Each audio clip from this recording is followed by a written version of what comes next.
Hi, I'm Diana. We were given this pool and hot tub vacuum in return for this video. So stay tuned. We're going to show you how we put it together and how well it worked.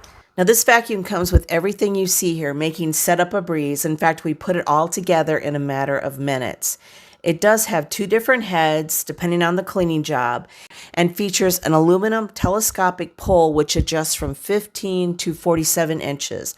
To use the vacuum, ensure it's fully submerged below these vents. Now it offers 90 minutes of runtime and recharges fully in just 4 hours.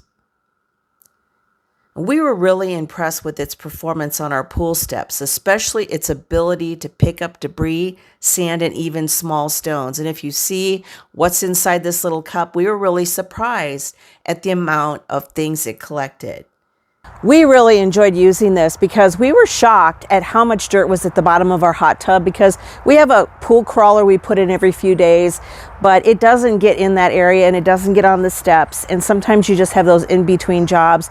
This did an excellent job. There was so much in the catch tray. We were shocked, but we also really loved having this scrubber brush end that allowed us to really push the dirt around and suck it up. So if you're looking for a good all-around pool vacuum that's just easy to use, definitely check this one out.